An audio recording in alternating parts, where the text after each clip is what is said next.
It's all yours, John. All right, thanks.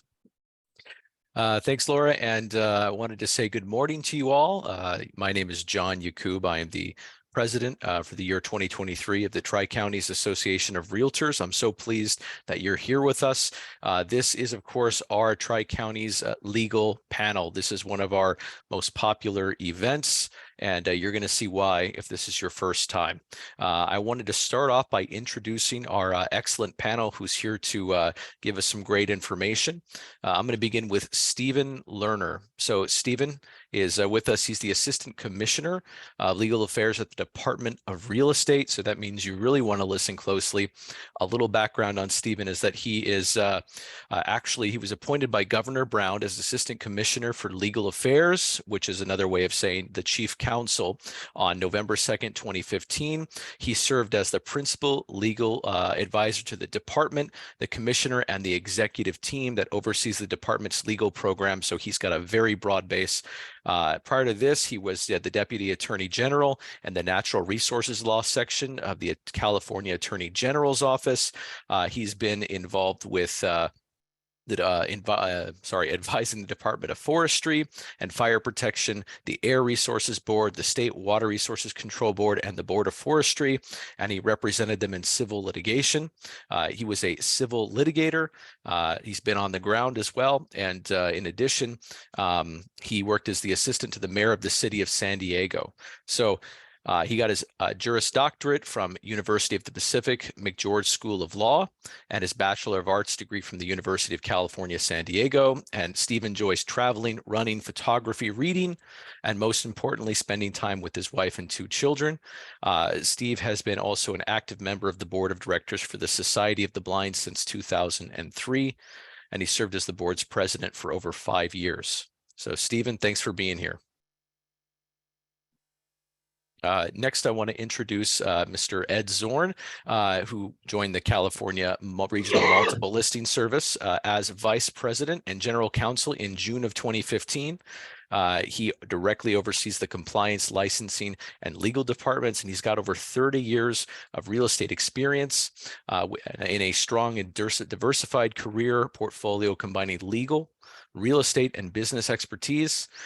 We see him as a true asset to the CRMLS because he offers his knowledge and his experience throughout all of the real estate industry, and where he served as the director for the California Association of Realtors, and he's been on several committees for associations at both the state and local level. So he's been recognized by the Inland Gateway Association as Realtor of the Year in 2012, and he's currently serving on the National Association of Realtors MLS and Policy Committee and the Professional Standards Committee for Tennessee. And he's ongoing. He's been serving us realtors for a while, and we're really glad to have Ed here as well. I do want to share that prior to becoming part of the CRMLS team, Ed's law practice focused on representing local realtor associations, brokers, developers, and landlords, and he's held his broker license since 2002. He doesn't just sell it, he's an owner, an investor. He's in the trenches with us, so to speak. And he also has a lot of experience from the mediation and arbitration side with the American Arbitration Association. Ed also championed the addition of a real estate program at Cal Baptist University, where he served as an adjunct professor. So Ed, thanks for being with us. Thanks for having me. And last, I want to introduce John Giardinelli, but you guys don't need to hear about him. Just kidding. So, as you know, John Giardinelli is our general counsel for Tri-Counties. He got his undergraduate degree from UC Irvine in 1974, his law degree from Western State University in 1977, and he's been a practicing attorney since. So John has an immense background in real estate and business transactions and the litigation of real estate matters. He represents several associations of realtors with a total membership exceeding 35,000, and he administers several professional standards programs. And he's an instructor for Professional Realty Institute, GRI, and he's taught real estate classes at California State University, and he's testified a number of times as an expert witness. I want to share also that he was a member, or I apologize. He's presented several talks at our California Association of Realtors Convention and Legal Affairs Forum. He's a wealth of knowledge, and we're so glad to have you here, John. So I want to remind you all that each of our panelists are going to be giving us an update, and then we're going to open it up to your questions. So as you saw in the chat, as Laura said, please put your questions into the chat, and at the end of the presentations, we're going to have a Q&A so that you can get your questions answered. So without that, I'm going to step out of the way. We'll get to the good stuff. Let's start with Steve Lerner, and Steve, take it away. Great, thank you, John. I'm going to try and share my screen, and if I do it correctly, you guys should see a slideshow. Do you see something that says DRE presentation on it? Not yet. How about if I hit share? Does that work better? That works fantastic. Yeah. Okay, perfect. Then we're all on the same slide. Well, it's a pleasure to be here and be part of the panel with John and Ed. So thank you very much. I'm pleased to be here. Let's see, as a start, I'm here from the Department of Real Estate here in the state of California, and I'm the Assistant Commissioner for Legal Affairs, which is a very fancy title for Chief Counsel. I have a couple dozen slides to go through, and I think I'm allotted about 20 minutes or so. So I may try and rush through some of the less significant slides to spend some time on the more important, significant slides for your benefit. So as I flip, let's see. Of course, we have lawyers today presenting, so there's nothing like a disclaimer. So just to keep in mind, this is for informational purposes. We're not trying to create any new substantive policy or rights. This doesn't constitute legal advice, and we do not have an attorney-client relationship. But I'm more than happy to try and answer all of your questions and give you as much information as I can. So first of all, DRE's mission. Many of you think our mission is just to simply issue licenses. It actually is consumer protection. And we do that by issuing licenses, licensure, regulating the industry, educating the industry and the public, and enforcement. And in fact, a couple years back, the California legislature added section 150.1 to the Business and Professions Code, which basically says if there's ever a conflict between any things we do, consumer protection always trumps. So if it's consumer protection and education, consumer protection wins. If it's consumer protection and regulation, consumer protection wins. So the California legislature wanted consumer protection to be the #1 priority for the Department of Real Estate. So as you see in my presentation and all the things that we do here at the department, everything is geared with an eye to consumer protection. So a little bit about the department itself. We have 5 offices, as you can see through the state. Our headquarters office is in Sacramento, but we have district offices in Oakland, Fresno, Los Angeles, and San Diego. All of the offices have examination centers, except for Los Angeles. The Los Angeles Examination Center is located in La Palma. The department itself has been around for over 100 years, and we have about 370 employees spread across these 5 offices. So that's a real quick overview. The department itself breaks down into essentially 9 programmatic areas. The most important is number 4, legal affairs. That's me. Actually, we have a bunch of different areas, but as legal affairs, I advise the executive team and the commissioner on legal issues, but I also oversee the legal program, and the legal program has a lot to do with license discipline and prosecuting cases against bad acting licensees. And we're trying to, as I said at the outset, we're trying to protect consumers. And so we either discipline people or we remove them from the industry. So as you see here, I just want to give you a quick overview of licensed population. This is sort of a reflection of the last 10 or so years. You can see that the count dipped in the fiscal years 13-14 and 14-15, and have reached all the way up to, as of March 31st, 437,000 licensees here in the state of California.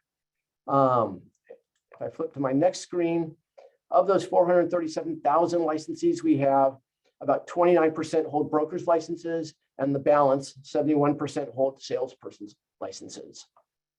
And now to get to the good stuff. So within our toolbox, we have a bunch of disciplinary tools that we can use. Just to give you a high-level overview, the most severe that we have is revocation. We can actually revoke your license and stop you from practicing, because you do need a license in the state of California to engage in license activities. And then as you move through the list and work your way from restriction, suspension, surrender, all the way to public approval, public approval is probably the least severe of our disciplinary tools. The remaining ones, I should say corrective action letter is the least severe of our disciplinary tools. And then the remaining three, cite and fine, desist and refrain order, and bar order, are rather unique. Cite and fine is something that is, we have like a technical violation, perhaps on advertising, doesn't warrant a more serious consideration for one of the top disciplinary tools. So we will issue a cite and a fine associated with that. And then what's nice about the I should say about the corrective action letter and the cite and fine is those disciplinary tools are not posted on our public-facing website. So if you are a licensee and you tend to get into trouble with us, if you are revoked, restricted, suspended, surrendered, or receive a public approval, that will appear on our website. So the consumers looking your name up will see that in our disciplinary history. If you receive a if you receive a cite and fine or a corrective action letter, those will not appear on the public-facing website. They still are public records. So if we get a request pursuant to the California Public Records Act request, we will turn over documents that we have related to that, but they're not public-facing on the website. And finally, the desist and refrain order and the bar order, those are some of our unique and more severe tools. For someone engaged in license activity without a license, we will typically issue them a desist and refrain order. That's essentially more or less an injunction saying, stop doing what you're doing. And if you continue to be a bad actor, we have several tools that we can avail ourselves of. But that's the desist and refrain order. And then the bar order is the most severe of our disciplinary tools. And that basically, the commissioner has the ability to bar anybody from practicing in the real estate industry for up to 3 years. So that means, if you're a really, really bad actor and you get barred, you can't even join a real estate office as a front desk clerk or as a transaction coordinator. And you certainly wouldn't have your license to do license activity. But that's saved for the most egregious offenders that we come across. So when you see our disciplinary tools, you may wonder how we deal with that. So the next page, this is for the last fiscal year, the one that runs July 1st, 2021 through June 30th of 2022. And in that fiscal year, these are the different types of disciplinary actions we took and the number of licensees or that we took it against. So you had about 1,000 cases. What's interesting, I don't have a historical slide for you, but what's interesting is this number is lower than expected. And the reason is this fiscal year happened in the middle of the pandemic. And I think we saw a different approach during the pandemic, both in the practice of real estate as well as the enforcement of disciplinary cases during the pandemic period. Because in the 2010 to 2015 range, I would say disciplinary cases were probably twice that number, close to 2,000 a year. But the good news is, you think 1,000 or 2,000 is a lot, and it's more than we want to see. But the reality is if you look back to that earlier slide where we have 437,000 licensees in the state of California, and we're taking discipline against 1,000 to 2,000 of them, that means for the most part, most actors in the state are doing a very good job complying with our rules and regulations. And so from the department standpoint, we appreciate those good actors, and we want to encourage the good actors to continue acting in a good way. But if you're a bad actor, we want to address that issue and try and either have you stop that offending activity or remove you from the industry altogether, depending on how severe your activity is. As I flip through, the common enforcement violations that we typically see are these 6, which misrepresentation, dishonest stealing, negligence, incompetence, licensing, compliance issues, advertising. Advertising comes up all the time. Usually those are more minor violations, and that's what results more in our cite and fine program. But we do get advertising violations if it's repetitive, that we may try and get a suspension or a restricted license for those repeat offenders that don't comply with the cite and fine instructions. And the final two, which is unlicensed activity and broker supervision, are the two I really want to spend time on today to talk about. So if I go to my next slide. So for unlicensed activity, that breaks down into these areas. You can have someone who's wholly unlicensed, engaged in real estate practice with no license whatsoever. And so we will issue them a desist and refrain order, and have them stop the practice. But we also have situations where we have a salesperson that's acting like a broker. Well, brokers can do certain things that salespeople cannot. And if you're a salesperson and you don't have an affiliated broker and you're not a broker yourself, we will issue you a desist and refrain order to stop acting like a broker. And this usually comes up more so in the property management arena. You have a salesperson who's doing residential, home sales or purchases, for an affiliated broker on one hand, but on the side is helping some friends out managing properties. Well, when you manage property for another and in expectation of compensation, that requires, that's licensed activity that requires a license, but you need to be affiliated with your broker. Your broker needs to know and supervise, if you're a salesperson, supervise those activities that you're doing if it's property management. So we see that a lot more in the property management context. We do get situations where people are so busy or maybe just have lost focus, but their licenses expire and they continue to engage in practice. Then we also have situations where you're licensed as basically a real estate salesperson or a broker, but you're trying to originate loans, and loan origination activities requires an endorsement on top of your license. You can't do it just with the license. You need that mortgage loan origination endorsement. So we will issue desist and refrain orders for people basically who have the underlying real estate license, but do not have the loan origination endorsement, but try to originate loans. And then anyone who's compensated for unlicensed activity. And this gets there's some gray area here because you do have permissible referral fees, but for a referral fee, you can't engage in licensed activity. You can refer them to a licensed practitioner, and the licensed practitioner does all the licensed activity and can basically provide a referral fee for that referral. But the referring source cannot engage in licensed activity themselves. And so sometimes, but we do get sometimes someone, getting compensation for unlicensed activity. So that's the unlicensed activity portion. Broker supervision, that seems to be a hot topic these days. It's also been a hot topic for many, many years. I've been at the department for 7.5 years, coming up on 8 years, and broker supervision has always been, at the forefront of the issues we're focused on. And I want to try and spend a little time explaining what broker supervision is to give you some guidance with that. So first of all, for you, and I know that the group out there, probably a lot of you are brokers and many of you are salespeople. And so both of the populations, brokers and salespeople, should understand what broker supervision is, because either you have to supervise or you're being supervised. And what it means is the broker under California law is really responsible for making sure their employees, their affiliated licensees, and staff are familiar with federal and state laws related to prohibiting discrimination and other issues, including the practice of law. So we look primarily to two authorities. One is the Business and Professions Code, section 10177H. The other is the Commissioner's Regulation 2725. So starting with 2725, that talks about what reasonable supervision is. Reasonable supervision, sometimes, and I've heard it explained this way, for those of you who have law degrees, went to law school, and maybe in your constitutional law class heard a professor say that there was a famous Supreme Court Justice, Potter Stewart, who once said about obscenity, I don't know what I don't know the definition of obscenity, but I know it when I see it. So it's kind of similar to broker supervision. It's what broker supervision is, one of these hard things to really define. And I'm trying my best today to provide you with the definitions, but I can tell you when I see it, I know what it is. And I think many of you understand that concept. And as I try and walk through, so really, what does reasonable supervision mean? And reasonable is a legal term. And so the reasonableness usually needs to be established by like an expert to figure out what the standard of care is within the given industry. And reasonable may be different in Southern California versus Northern California when it comes to broker supervision. It may be different from a super large mega brokerage to a small mom and pop, brokerage. But the idea is that, we are looking for reasonable supervision.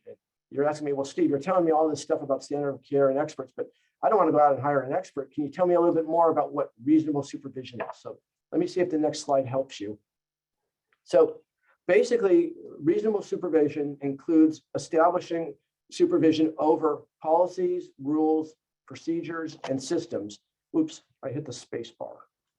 Apparently the space bar advances my slide. I didn't realize that. So basically supervision covers those 4 areas, and you use it to basically review, oversee, inspect, and manage what the affiliated salespeople and other folks in the office are doing. And when you look closer, Regulation 2725 actually sets forth some guidelines, but you need to make sure you have policies, rules, procedures, or systems in place that help you review, oversee, inspect, and manage the following. And these are all aspects of the present day brokerage operation. Transactions requiring a license, making sure your affiliated salespeople and broker associates are properly licensed by the Department of Real Estate. Reviewing transactional documents. A lot of times this is done, in person with a physical review, but it could also be done systematically if you have software and a computer system. Handling of trust funds. Very important. We take trust fund handling very seriously because that's the money of basically the client, the consumer. It's not the money of the licensee. So we want to make sure that trust funds are properly accounted for and handled appropriately. Advertising. That's another thing that brokers are responsible for working with their salespeople and broker associates on. Familiarizing them with federal and state discrimination laws. And then reporting violations of license activity to the department. So if I flip to the next screen, so basically the form and extent of broker policies, rules, procedures, and systems should take into account the size of your operation, the number of affiliated salespeople or broker associates you have, and also the number and location of your branch offices, because it will be different if you're a small mom and pop operation with one location with 5 people affiliated under your broker's license versus some of these mega brokerages that have several thousand and tens or hundreds of offices up and down the state of California. But at the end of the day, the supervision still needs to be reasonable for the circumstances, and the broker needs to exercise that reasonable supervision. I've talked about establishing policies, rules, and procedures and systems. One thing that we are making sure we do on our end when we do have basically an allegation of broker supervision and that we are looking to discipline, our investigators that are part of our enforcement team will go out and ask for the actual policies, rules, procedures, and systems that the broker has in place. They will interview the broker to see if the broker and what the broker is doing to comply with those processes. We do not, as a matter of fact, anytime we have a wrongdoing involving a salesperson, we don't automatically go after the broker and allege broker supervision. But what we do is we look into the evidence and see what is happening. And if we have evidence to support broker supervision, then we will allege an allegation of broker supervision at that point. But we will, as part of the process, interview the broker, find out what they're doing to stay in compliance with their own policies, rules, and procedures and systems. So the best word of advice is set up your policies, rules, procedures, and systems, and then follow those policies, rules, procedures, and systems, and then reevaluate them periodically, whether it's quarterly, annually, whatever it is, but reevaluate and make sure they're still applicable to your organization. You can also, especially as you grow in size and have larger brokerages with larger numbers of affiliated personnel, you could have the designated officer could basically have people assist him or her, and they could use broker associates or salespeople to help with the administering of these policies and procedures, so long as the broker retains overall responsibility. We will look to the broker, and if it's a corporate broker, it's the designated officer in that case, to make sure that that person is responsible for the overall activities of the brokerage. And if I flip to the next thing, these are just some tips about how to avoid getting into trouble, especially on broker supervision. But if you go to our website, we have a lot of resources available. Well, number one, check the license information to make sure you and your folks are properly licensed. You're holding valid licenses. Stay current with the current version of the real estate law book. We're in the year 2023, so you should look at and be looking for the 2023 law book. Obviously, the laws change from time to time. And I should comment, one of the things that I think is frustrating for both industry and the department, many of our laws were adopted, generations ago. The practice of real estate was very different generations ago than it is today. And the practice will be very different generations from now, not even generations from now, probably 5 or 10 years from now than it is today. We are doing our best at the department to try and, move with technology, the advances in technology and the changes in practice.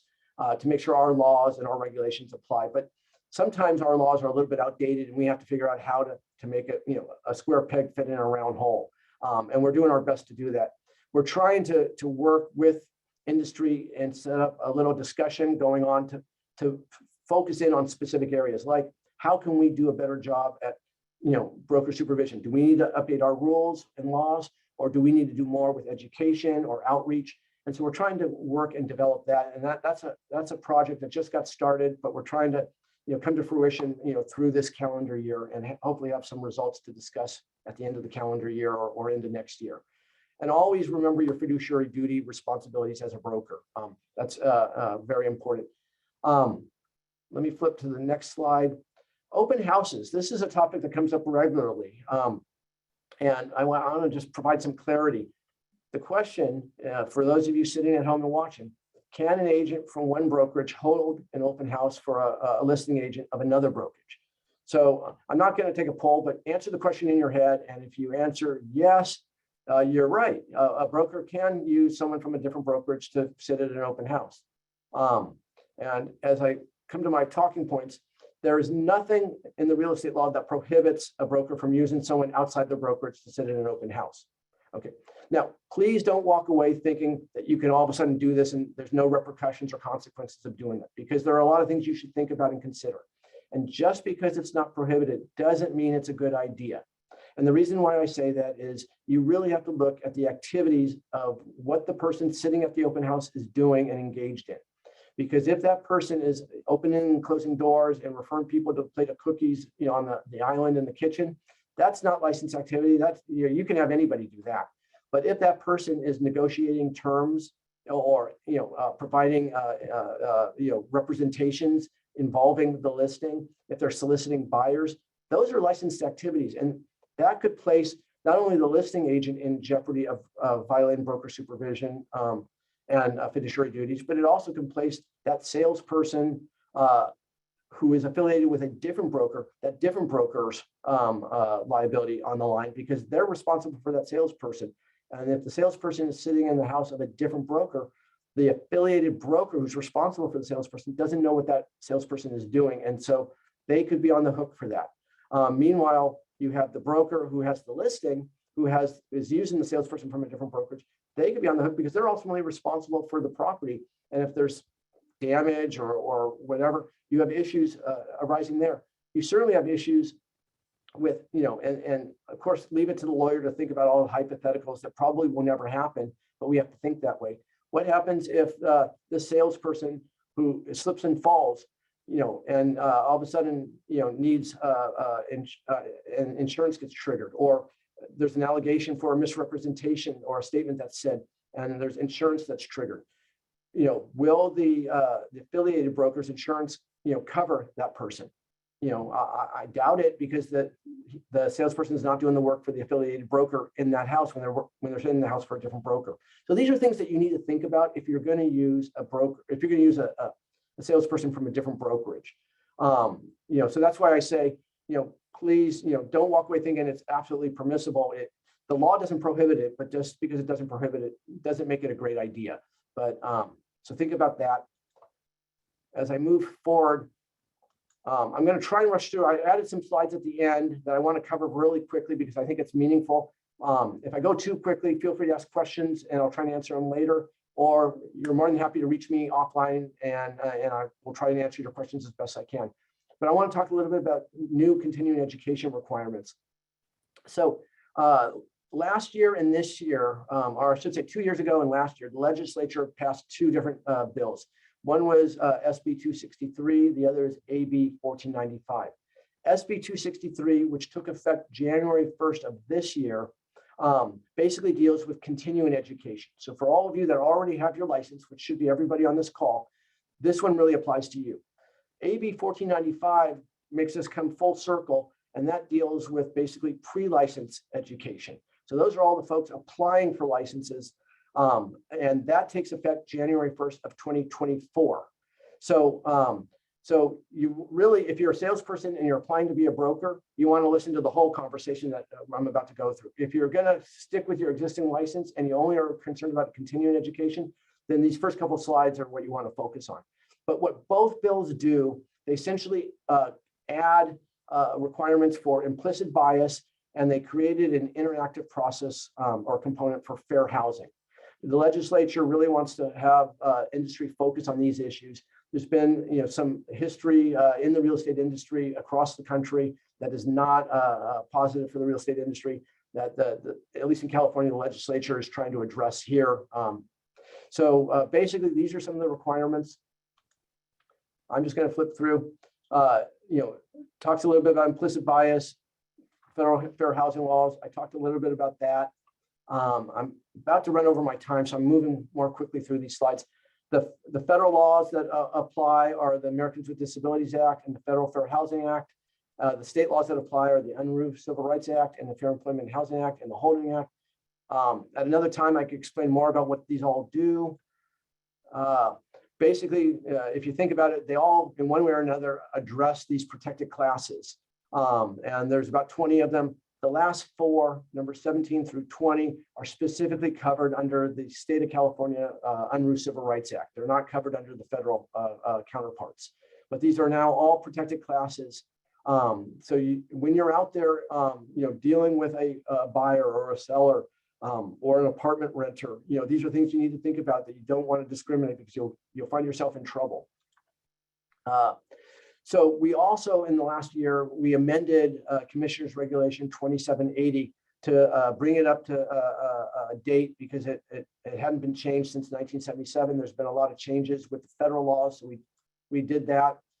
We also clarified some of the types of activities that it addresses, but it really covers, these type of broad categories. For instance, refusing to show, rent, or sell a property based on someone's, one of these protected classes, or steering someone away from a property based on one of these protected classifications. Slow playing an offer from someone who is in a protected class compared to someone who's not in a protected class. These are all examples. These are some other examples that we have, and the list in the regulation is much more extensive. But as I try to mark through, I don't want to eat into Ed's time, because Ed has some great stuff to tell you as well. But these were laws that had updated. So the regulation itself took effect October 1st, 2022. And the other things the regulation does is it clarifies that, it updates the protected classes. It talks about that the prohibited efforts to encourage discrimination may be targeted to an individual or a group protected class. So the regulation allows for both now. I think the prior regulation really focused more on the individual protected class and left the group protected class unaddressed. So we've addressed that. We tried to clarify, discrimination in the course of advertising practices. So there you have it. And then that's my contact, or the department's contact information, if you need it. But with that, I thank you very much, and I'm available for questions afterwards. But now, John, I'll pass it back to you to introduce Ed. And I need to stop sharing my screen, but how do I do that here? Back to you. Perfect. Thanks so much, Steve. And as a reminder to everybody, I know some of you had questions. We're going to leave that for the Q&A after the presentation, so sit tight. We will get to your questions as soon as possible. And now I wanted to pass it over to Ed Zorn from CRMLS. Ed, you ready for us? Yep, great. Thanks, John. Appreciate the time. Great presentation, Stephen. Always like looking at other people who are in charge of compliance, right? And all of the things that you see that goes into regulating real estate, making sure that agents are kind of at the top of their game and protecting consumers. Very similar kind of concepts and ideas at the MLS level. When we talk about what is the multiple listing service, people kind of ask Art Carter, our CEO, myself, some people look at the MLS like it's some kind of advertising platform, or that we're here to help people just list properties. And that's really not what an MLS is. The multiple listing service is a broker cooperative. And one of Stephen's last slides right there made reference to obligations you have to cooperate with one another, not to be discriminatory when there are other agents that you have to deal with. And that's really a hallmark of getting deals done and properly representing consumers, is the concept of cooperation. And so when we talk about the multiple listing service and the legal issues around it, really the highlighting cooperation and the necessity of that cooperation between agents to get deals done is really what our rules are focused on and why they exist. And so just a little bit of a background of how 2022 went as far as statistics. The compliance department at CRMLS handled slightly over 30,000 reported violations. So that is buyers, agents, or people using the MLS, appraisers, reaching out, taking the time to hit a button and to provide evidence and documentation and details of what they perceive to be a rule violation or something wrong with the listing or data that was being presented. 30,000. Now, of that 30,000, only 4,400 resulted in someone being fined or a citation. So similar to what Stephen was talking about with 400,000 agents, but only a tiny fraction get kind of in big trouble. That's the same thing that happens with us at the MLS. Realize CRMLS is got 110,000 agents that use our platform and system, and we only issued 4,400 citations. To put that into context, that is about 1.4% of the total listing count in CRMLS. Okay, so a little bit of background there. One of the things that's interesting to note is that the number of citations we issue is right around 14% of the complaints that come in, which means the vast majority of the issues that are reported to CRMLS do not result in an actual fine. In fact, over 55% are corrected. So what we do in the compliance department is we send out an inquiry or a warning. We say, hey, someone reported this issue with your listing. Can you make sure it's accurate? And if it's not, please change it. And if you actually respond to the compliance department and you get us the documentation we need, or you fix the issue that was identified within a day or two, then nothing happens to you. No fine is issued, no citation is issued. And in fact, we have human beings in the compliance department. We don't use like computer systems to go hunting for things. We process reports that come from agents and brokers just like you. And we personally investigate each report. And we actually have 21% of all reports that come into CRMLS we determine is not a violation of the rules. Now, remember, we only issued fines on 14%. So we actually make a determination in the compliance department many more times that the rule was not violated and there's nothing wrong with your listing than we do issuing of fines. So just a little bit about the flavor. Again, sometimes people look at the compliance department like we're just out here hunting for problems and that's all we want to do. That's not true, right? Again, we far more times we find that there's nothing wrong with the listing than we do as far as issuing fines. So just some statistics there. As far as the top violations and the top rules, we have a 54-page rule set. It's pretty extensive. It follows very closely the National Association of Realtors policies. And while we have a lot of rules, 82% of all citations and fines are 6 rules. They're somewhat evenly spread, but in 2022, our number 1 violation, guys, was no photo. Can you imagine that?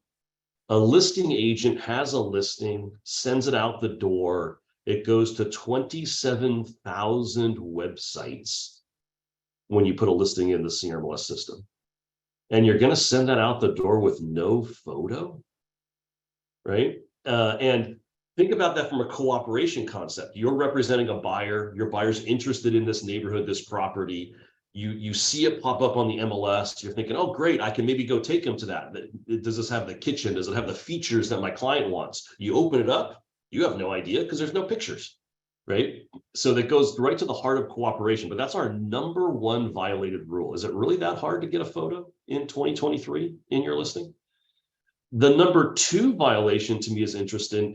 And this is the one violation that I want to be as high on this list as possible, because it says our department is doing a good job.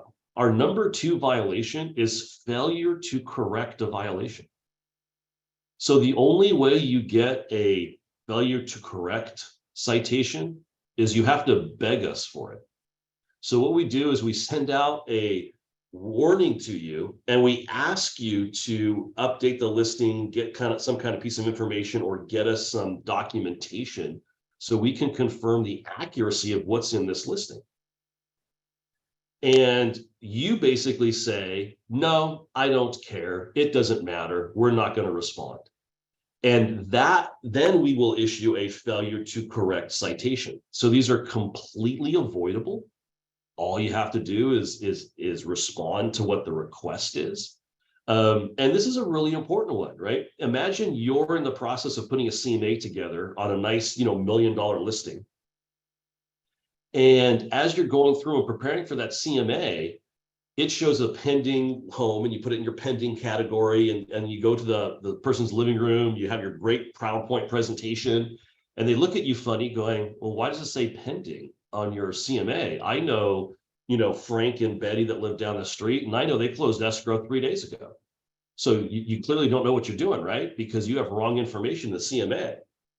Well, think about how your failure to update that listing timely could have cost another agent that's relying on that data information a transaction. It could have required maybe an appraiser didn't use it as a closed sale when they could have used it to get value on a property. And now a value doesn't come in, right? So these things are important aspects of cooperation. And these are the kind of things that we focus on in the compliance department. The third most violated rule is misuse of public remarks. This is usually something either related to fair housing or some other kind of comment that's not appropriate in there. The fourth violation, again, is another one that's completely avoidable. It is auto sold. And as you know, in the CRMLS system, we have a way that when you report the listing as pending, we ask you for the price of what it's under contract for and the anticipated close date, right? And that we do that to make sure we don't have too many pendings or people who are not going back in and updating the listing. And if we give you 9 emails, and I think at least 3 pop-ups when you log in, asking you when you get close to the anticipated close date of, is that the proper close date? Is this the proper price? Under the rules, within 2 days of that property closing, you're supposed to go back into the MLS, change the listing to closed, and make sure the price and the dates are perfectly accurate. If you fail to do that, on the 5th day after your anticipated close date, we will auto sell it, right? Put it in a sold category based on what you reported to us when it was pending, right? But that information may not be accurate. And so again, completely avoidable type of citation, but it's our 4th most violated rule. Failure to timely report status or failure to report the sale happening. Again, these are very important from the concept of cooperation. That's our 5th most violated rule. And then branded photo, which when I came into the department 8 years ago was our #1 citation. 40% of all citations that went out the door when I got here were because of branded photos. That has now slid down to the 6th most violated rule, and it's down to only about 11% of our citations. So that's a little bit of a feel. Those are the big 6, right? 82% of all citations that go out the door for CRMLS are those 6 rules. A couple of those have lots of warnings attached to them and are completely avoidable. So, our sense here in the compliance department is the problem isn't that agents don't know the rules or are unfamiliar with the rules. The problem is they don't care about the rules. And so that's the situation where we do need to kind of issue some fines or do some of those kind of elements. Going to the concept of broker supervision, Stephen had addressed this, and this is an important aspect of what he and his department does, as well as what we do here at CRMLS and at NAR from a code of ethics standpoint. And in starting last year, NAR had formulated a national mandatory policy that said for an MLS, we are not allowed to issue a 4th citation to somebody in any calendar year. We're not permitted to do that under NAR policy. Now what we're required to do, and Laura and John is very familiar with this process, we are required to actually file a full evidentiary hearing pro standards request for a full in-person hearing and personally name the broker or managing officer as a respondent in that case, with the concept that the panel should specifically be addressing the lack of supervision. Why did you have an agent that got 3 citations for an MLS rule violation? That's a lot for us. Remember, it's rare. We only issued 4,400 in the whole year. It is rare to get a citation. Why did you have an agent that got 3? What are you not doing that you allow that to happen? And there needs to be some broker responsibility for that in properly managing, supervising, looking at your policies and procedures. What are you doing on the monitoring of those things, right? And so that is a very time-consuming aspect for CRMLS and your local association, but it's an important one. And so our hope is by implementing that mandatory policy that we will encourage, some better supervision, at the broker level, but something that's very important. So if you do have any questions about, any specific rules, anything kind of going on with the compliance department, please go ahead and put those into the chat, and we'll handle those with, some questions at the end of my presentation here. Wanted to then go to another hot topic, which is a litigation update on the MLS world. All of you in the room here should be very aware of the fact that there are substantial aspects of litigation going on against National Association of Realtors, couple of large corporate franchisors. Now, I'm going to talk first about the seller side commission lawsuits. You all should be aware of this at this point, and that is the allegation that's being made is that the sellers are overpaying in the amount of commission because of the MLS system of sharing commissions within the MLS. They are attacking some specific NAR mandated rules that we as an NAR affiliated MLS are required to have in our rule set. But they're not just attacking the mandatory submission rule. They're also attacking the overall concept of commissions in the MLS being shared. And the most recent thing that happened is there's a large case called Morel. It is in Illinois, and it involves 20 different markets across the country. Now, none of those are in California. They specifically did not name a California MLS or marketplace, but the concern is that an enterprising attorney, if these lawsuits go well for the plaintiffs, may do like a California specific case. That's our concern. Nothing yet. And what's happened in that case now is the court recently, just about a month ago, certified the class. And what that means is the judge took evidence, did an evidentiary hearing looking at the facts and a lot of expert testimony, and determined that the case would be appropriate to certify as a class. The court certified 2 classes. One class is basically all sellers of real estate in the specific 20 marketplaces as a damage class. And the damage claimed by the expert witnesses for the plaintiff are $13.5 billion. That's with the B. And the allegation is that based on a lot of economic analysis, this expert opines that sellers paid about 1.5% more in commissions than they should have if we were in a world where buyers paid their own agents instead. So that's the allegation. We do anticipate that NAR will be filing a motion for summary judgment sometime in the summer. The second class that was certified was what they call an injunction class. So in addition to $13.5 billion in money, the class has also been certified for all future sellers. And this class is specifically for the purposes of getting an injunction.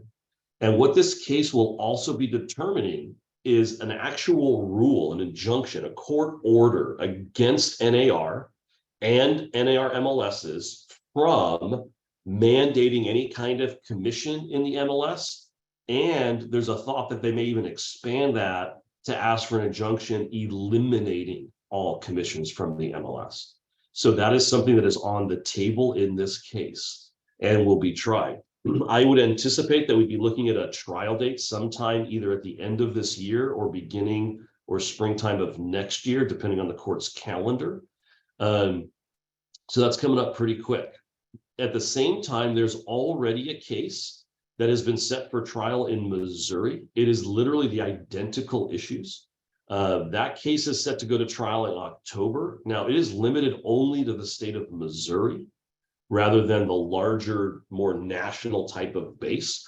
In that case, NAR already brought a motion for summary judgment, arguing to the court that there's really no case here, right? There's no facts at dispute, and the case should be kind of over in NAR's favor. They lost that motion, which is not a big deal. It's kind of anticipated that they would lose. They're very rarely granted. So not a real concern that they lost the motion for summary judgment. The concern, however, is the court did make some comments in that denial of the motion, labeling the case as a per se case, which has to do with the way you present evidence, which is not a good thing. We want a rule of reason case so that NAR has the opportunity to argue all the benefits of our current system to offset any potential harm that might come from some small implementation of a restriction of trade, because you have all these great benefits. That's called a rule of reason case. In a per se case, you're not allowed to provide any evidence about the benefits of your rule. We only look at the fact that trade was restricted, and that it's a damage only case. So that's a much harder case to win as a defendant. So that's kind of what's going on with that Sitzer Burnett case. It's set for trial, and we will have a decision out of that case in October of 2023, guys. That is right around the corner, right? So there needs to be some planning done on, what happens if one of these things doesn't go the right way. So those are kind of the commission lawsuits. There's an additional set of lawsuits surrounding the clear cooperation policy. CRMLS is involved in one of those cases. Both of those cases are right here in California. What they are is competing MLSs. Don't get swayed into thinking this is some kind of pocket listing system or anything. These are full-blown multiple listing services. They operate under Civil Code Section 1088, right? They are by definition under state law MLSs. In fact, the PLS touts that they have 20,000 members using the system. Guys, 20,000 person MLS, there are 550 MLSs in the country. Less than 20 of them have 20,000 members. Actually, probably less than 15 have 20,000 members. So the PLS.com would be in the largest 15 MLSs in the country at that size. So they are a competing MLS, and they're attacking the concepts of cooperation that are the clear cooperation policy. We're very confident that we will prevail in this case because of how great it is for the consumers. Just inside the CRMLS marketplace, based on our own internal statistics, the clear cooperation policy has resulted in about an additional 750 listings per month in the database, right? That's 750 additional homes that you as buyer agents have available to you to show to your buyers that without the clear cooperation policy would not have been online, would have been kept on the sideline, only accessible by the listing firm, not available to a large pool of buyers, potential fair housing issues there. Right. So the clear cooperation policy has been a resounding success in actually delivering many more listings into the system. And we're confident that NAR, CRMLS, and the other defendants will prevail in that case. So that case is currently in discovery. And will probably not be, we'll probably get a trial date probably a year and a half from now. So that's kind of how that case is going. One other matter that's important to note is on this front is NAR and the Department of Justice were also in a little kerfuffle. Many of you probably saw this, that I believe it was in October of 2021, there was a resolution where the DOJ and the NAR entered into a settlement agreement where NAR was going to modify 4 separate rules.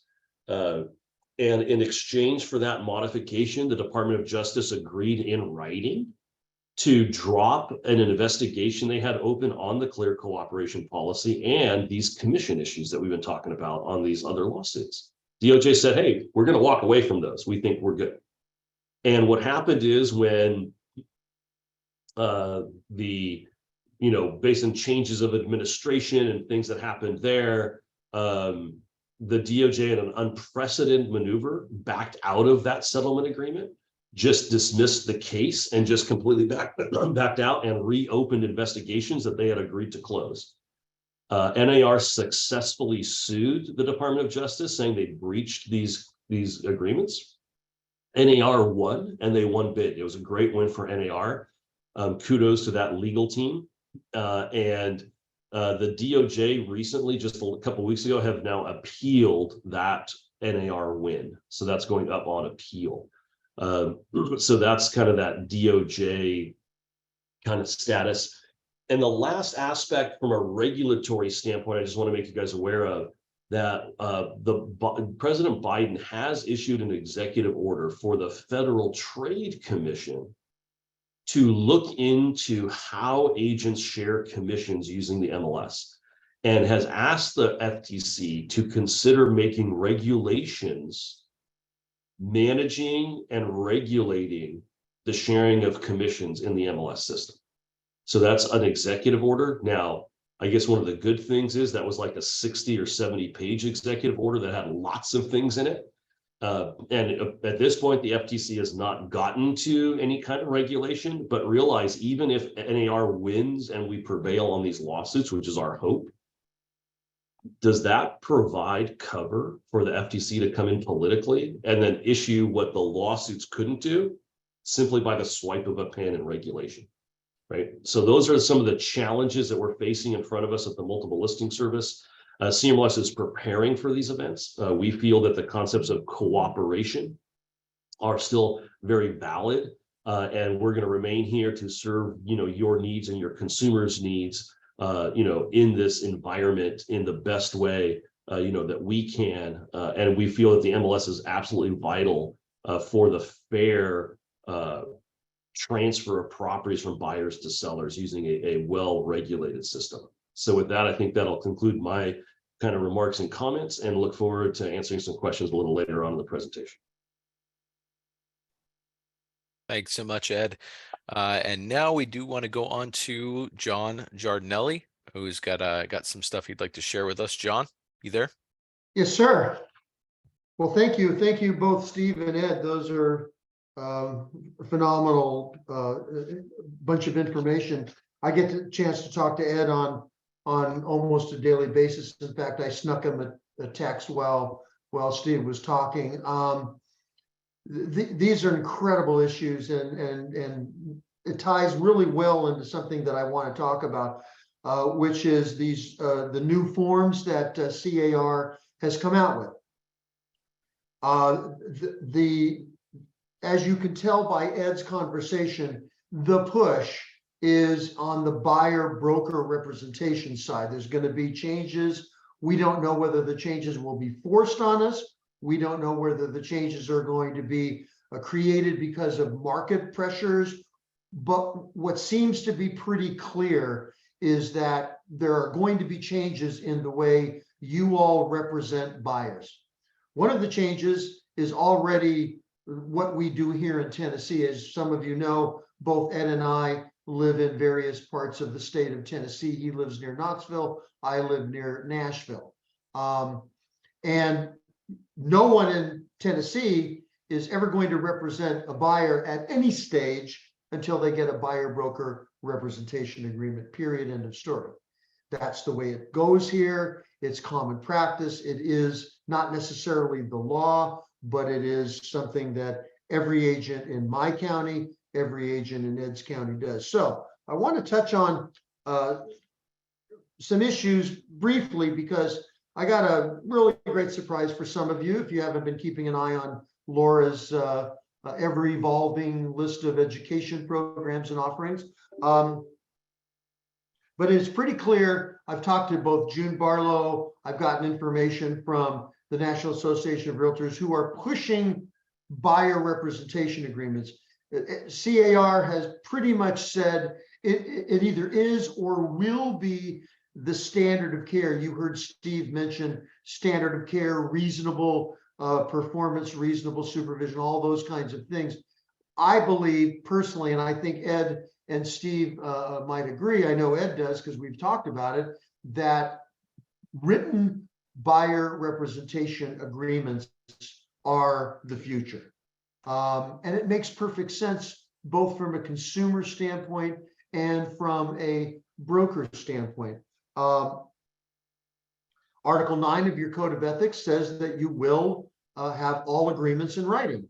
So why would a agreement to represent a buyer not necessarily be in writing? I think that case is going to be resolved at some point in time in the near future. There's a lot of good reasons to use the buyer form. Now, it's not mandatory because the legislature hasn't acted on it, but it is certainly something that's being pushed. Number one, it avoids, I hear it all the time. I get a lot of calls. I represent a whole bunch of brokerages. I don't sue realtors, as most of you know.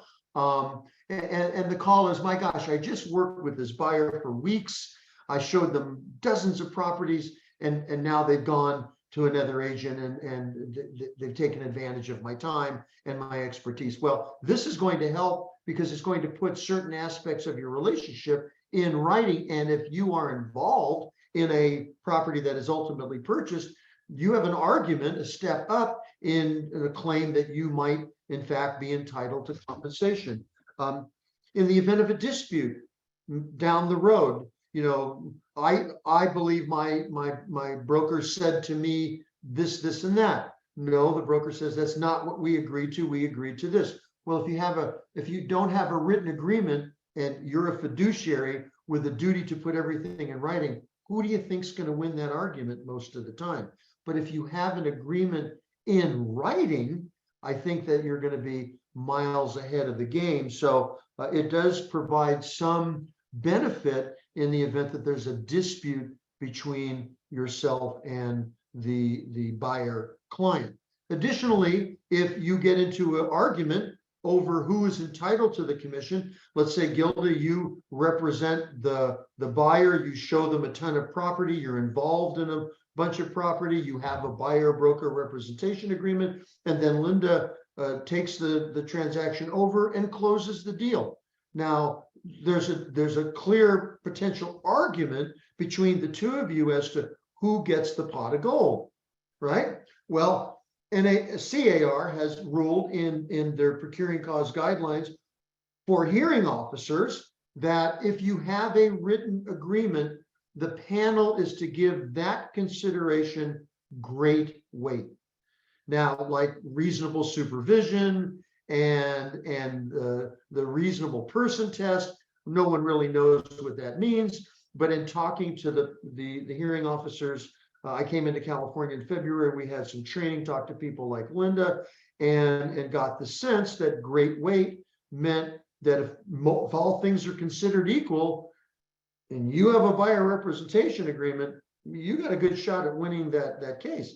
It gives you evidence. It also gives you an opportunity in a mediation to say, look to the closing agent, we have a legitimate close dispute here. Let's settle this in some fashion, right? It does protect you and give you an ability to get some money, and they've changed the guidelines to that effect. It creates, and this came directly from NAR, it's their view that having a written agreement with a client creates a sense of commitment, right? When you hire a lawyer, you sign a retainer agreement, an engagement letter, right? When you go to the doctor, when you go to a CPA, when you go to any professional, you have a written agreement with that professional. And as a result, there's a sense of commitment. It's much less likely that you're going to just move on. There's more than just, hey, I walked into your office, you happen to have floor time that day, let's go take a ride, right? There just seems to be more of a sense of commitment. It documents a professional relationship. And then lastly, and Ed pointed this out completely. It anticipates the changes that are going to be taking place, or most likely will be taking place over the next 2 years in the MLS, with offers of compensation and all of that. So there's many, many good reasons why you should use this form. And here's the surprise. Next Friday, I believe it's at 10 a.m. It could be at 9 a.m. I'm not sure. Laura's looking right now. I get the honor and privilege of doing a buyer representation class on all aspects of all the new forms, including the changes to the RPA as it relates to compensation, with the great and venerable Linda DiStefano. I'm pretty sure the cost is incredibly reasonable. I will wear a different shirt, same shorts probably. And we're going to do 3.5 hours, including questions on all things buyer broker representation.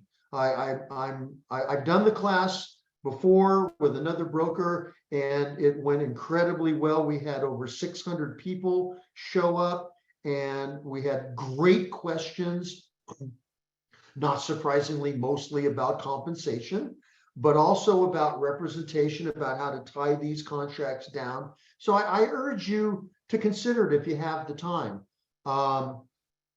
They've also made some changes to the RPA that affect compensation. Right now, if oftentimes you will ask the seller maybe to pay some closing cost, or maybe to pay some other related cost to the escrow, or maybe to make some repairs.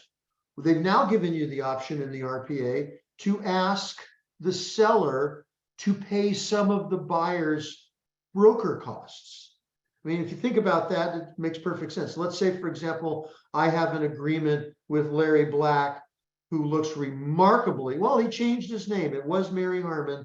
I was wondering if, never mind. I have all sorts of bad jokes that could go there, but we won't do that. Laura's panicking. I can see the red in her face right now. So let's say I have a deal with Larry for 2.5%. That's what my BRBC calls for.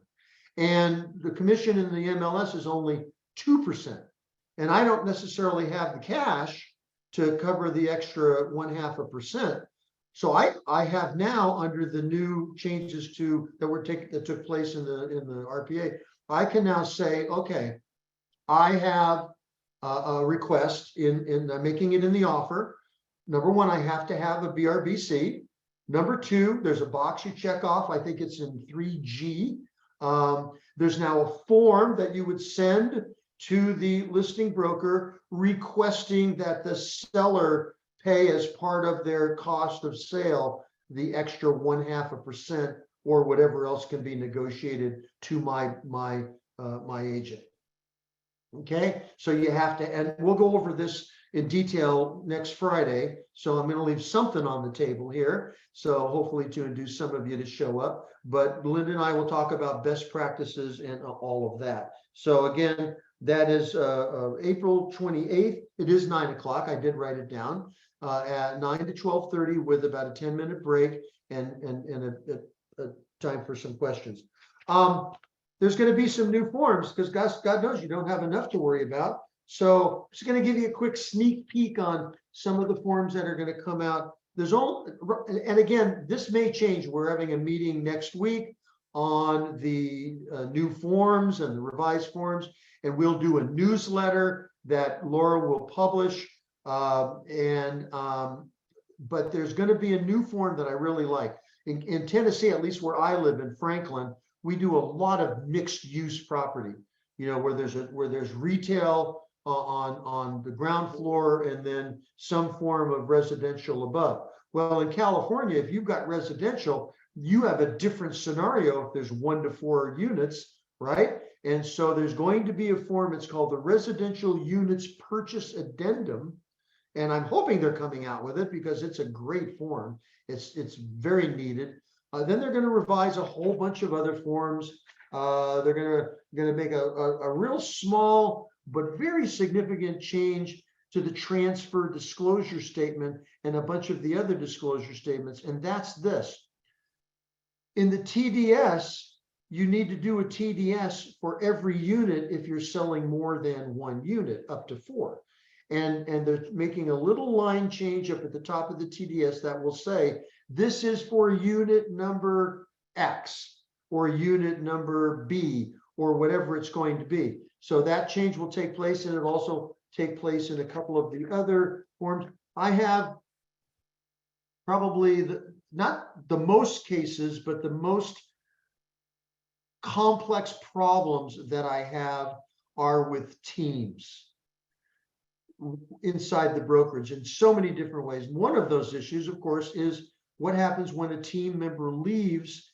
Who gets the pot of gold? Do they get to keep participating, or are they done? And so they're making some good changes to the team agreements. They're going to make a really nice, my personal favorite form is one that most of you hardly ever use, and that's the statewide buyer seller advisory, the 13, 14-page form. I just wish it were mandatory. I wish it were automatically bundled with a lot of the forms that you use, but it's not. But they're going to make a couple of good changes to that, dealing with preliminary title reports and the like. And then there's a form that came in. I know that those of you that do property management are probably familiar with it, and that's the landlord, actually no longer landlord, real estate owner questionnaire.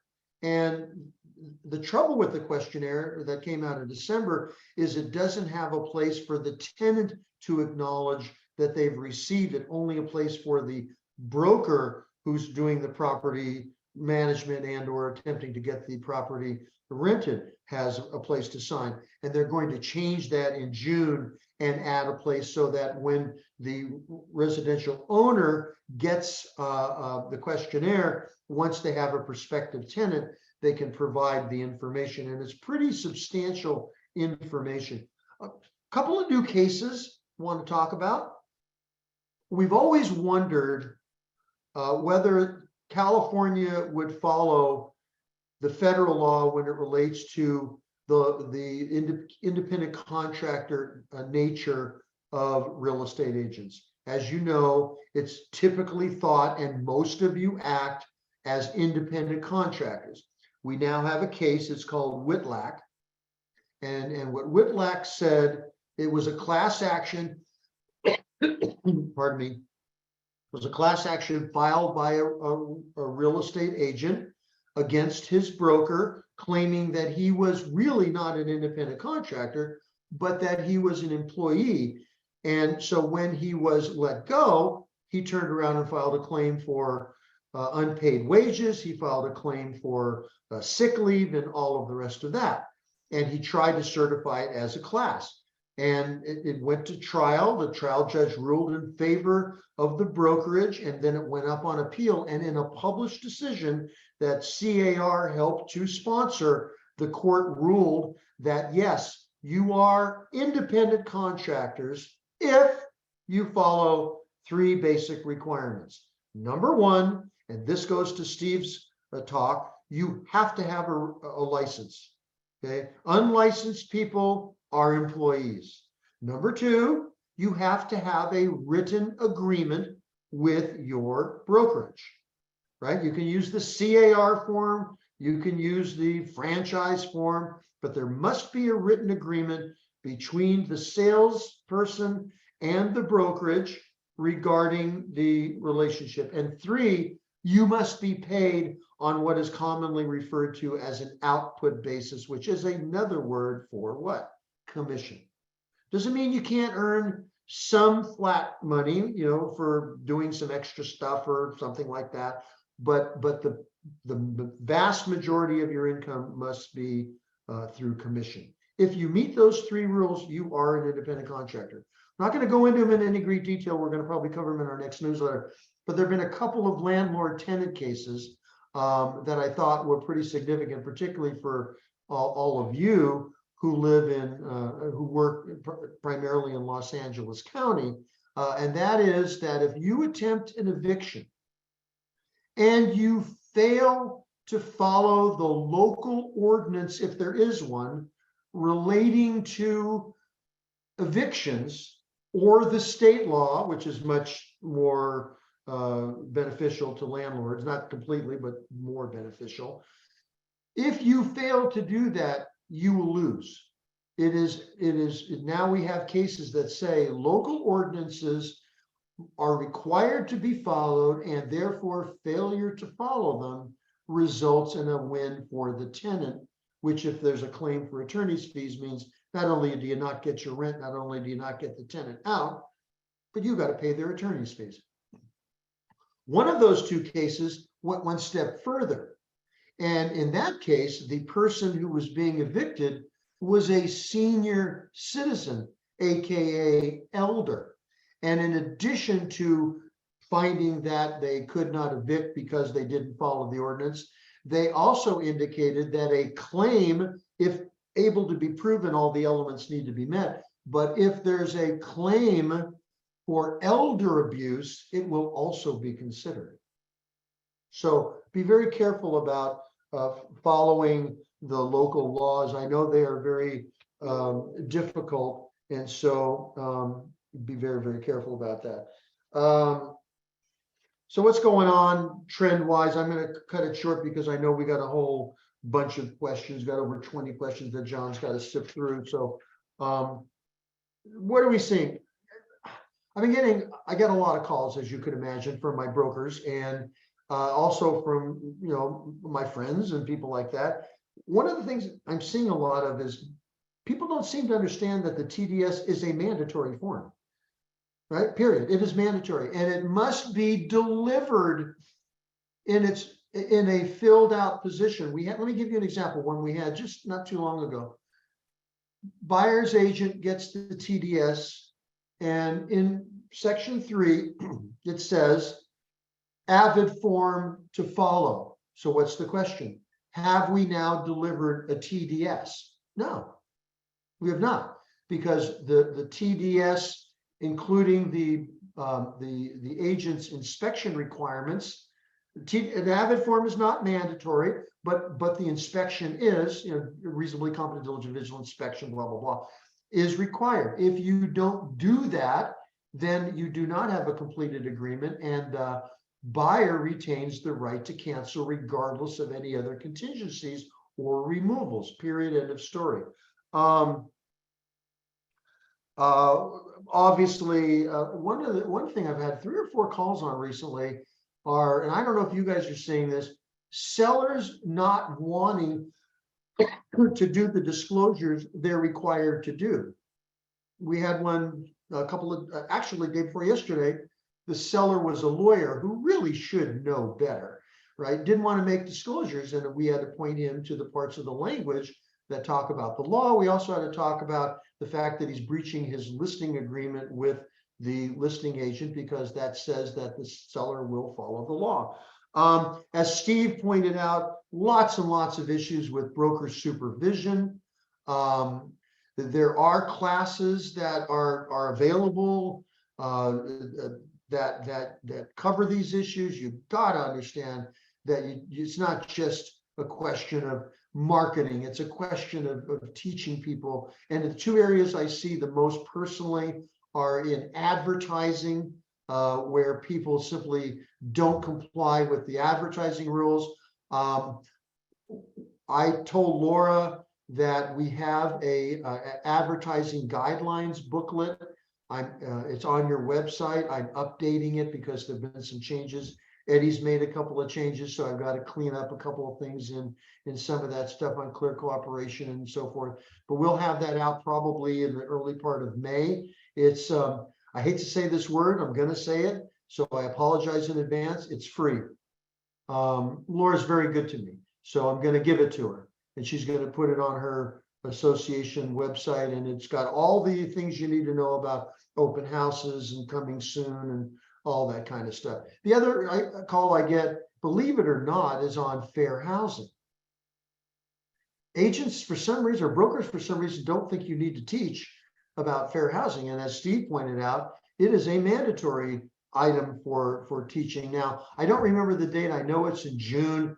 We're going to have another fair housing symposium, and we've got some unbelievable speakers lined up, and more information on that down the road. June 21st. Thank you, Laura. It's going to be great. We have the chief counsel for the Department of Fair Housing, and she's going to come in and give us some talks. We got a person from NAR talking about their approach to fair housing and discrimination and diversity, and a person probably from CAR, and one other person that does generational wealth building.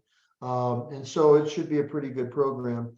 And I'm going to close it up. Couple quick things. Misuse of transaction coordinators. If they're not licensed, they're employees, and they cannot negotiate. They cannot do a lot of the things we're seeing TCs do. And even if they are licensed, they're still not brokers. That you're still the primary person that needs to give them direction. And then I'm going to leave you with two very sad notes. One is expect your insurance rates to go up. We're seeing a tick up in claims. Most of you got hit with increases in your insurance. There are some experts in the field that believe that we're going to have a real problem with even having insurance in California within the next year or two if things keep up. And in tying in with that, we're seeing an uptick in what CAR is calling buyer dissatisfaction. So with that, John, we have about a half hour for questions. So I think the three of us did good. Yeah, you guys did great. There's a lot more. We'll talk about it later, but I would urge you all to strongly consider taking the class Lynn and I are doing next week. I sent out the PowerPoint yesterday. It's pretty darn good, if we do say so ourselves. Yeah. And speaking of which, the buyer's rep class, the link is in the chat. If you want to register for that, we encourage you to do so, because that very reasonable price that John mentioned is free, which is very reasonable. And then that's going to be at 9 a.m. On April 28th. So we encourage you to sign up for that, since this will be a major part of your practice in the future. So be prepared. I did want to point out also, some of you have been asking about where to find this recording so that you can review it, or as you should be doing, sharing it with your fellow realtors. That link is in the chat as well, or you can go to the Tri-Counties, the Trico Realtors YouTube channel as well. And now I think we're ready to start cracking into the questions. You guys ready? Go for it. Go for it. So this first one was during Steve's presentation portion. I'll lob it to Steve, and then anyone can join in. But what is I'm going to try to convey this question, Lily. If you want to add some clarification, you can. The question is, what is the correct answer to tenants who will use Section 8 to pay rent? What's the question? That's what I'm trying to figure out. I believe it might be. They might be asking about.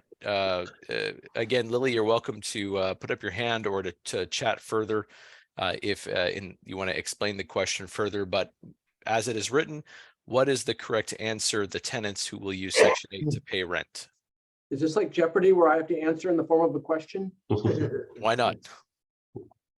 From the department standpoint, our position is you can't discriminate against basically a prospective tenant based on financial information. So if there are Section 8 or other sort of subsidy related, have subsidy related support, you can't discriminate against them and deny them the rental opportunity just because of that issue.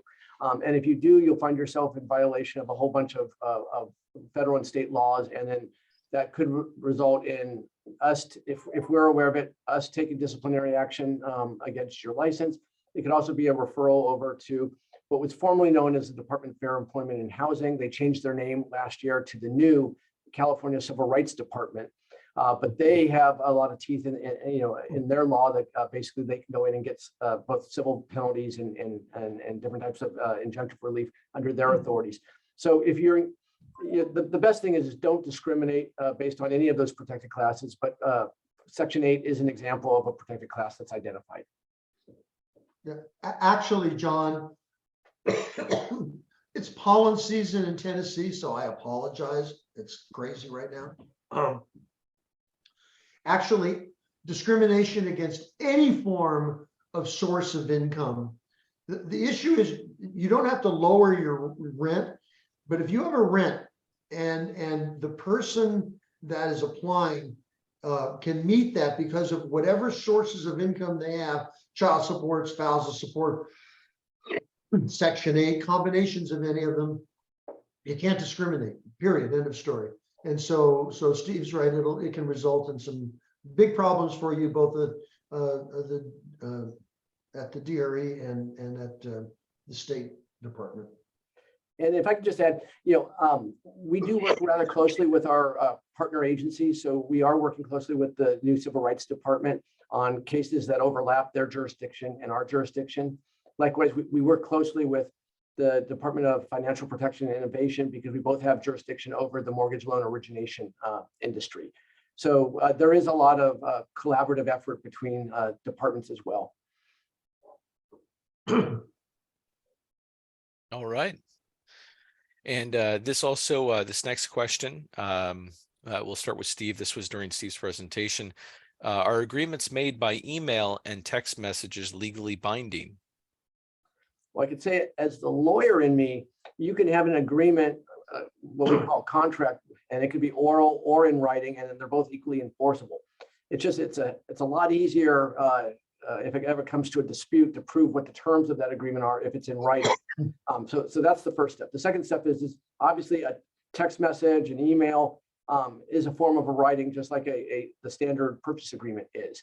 I think you're a lot better off to stick to the standard purchase agreement because someone has thought out a lot of stuff and put a lot of time and effort into that agreement, and thought about potential hazards or roadblocks that you may encounter.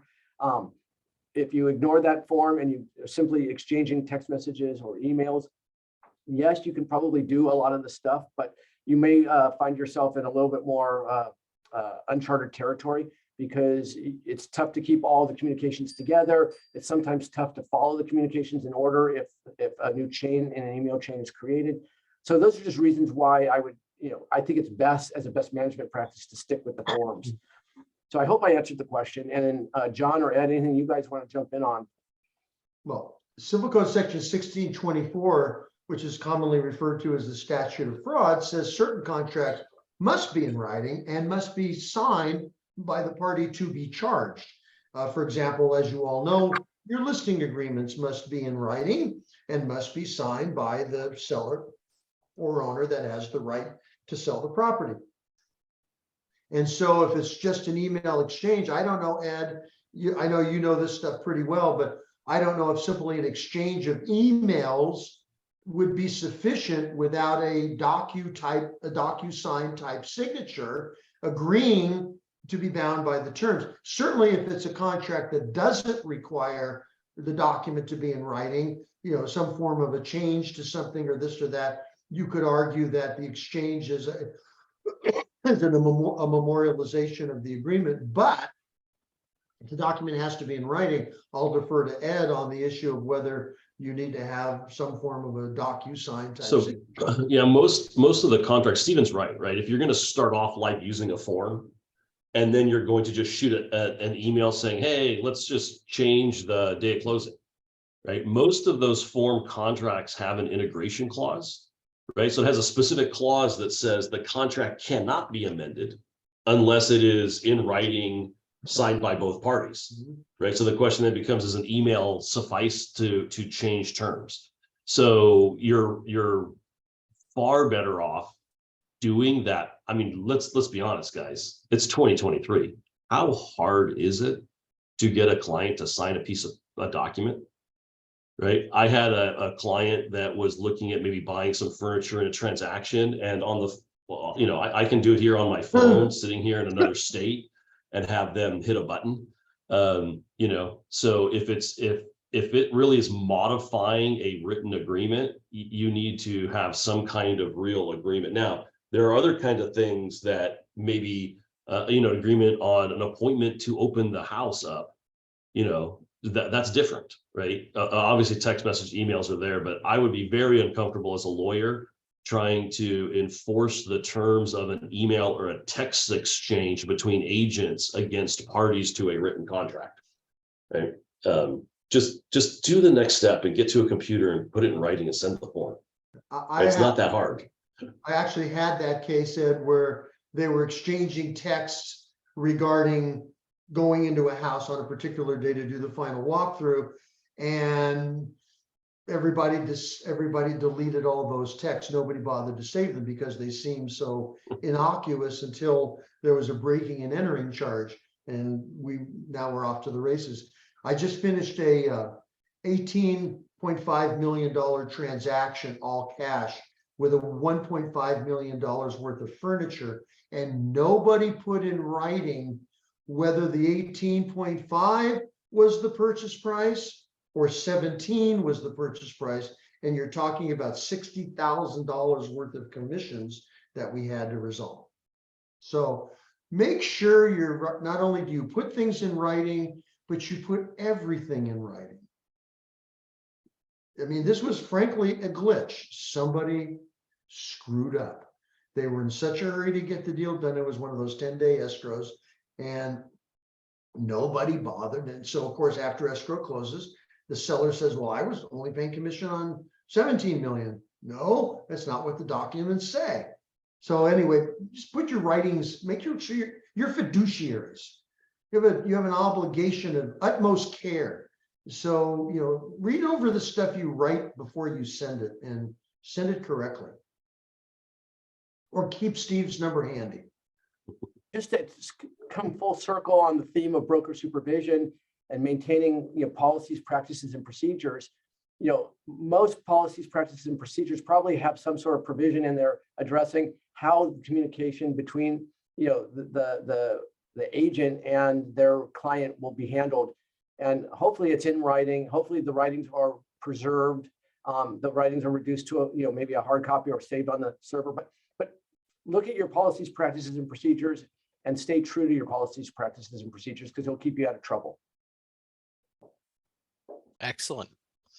Okay, and that kind of, again, this is kind of germane to what we were just speaking about, but we have a question. Can a licensee advertise a property for sale with a sale price without a written listing agreement?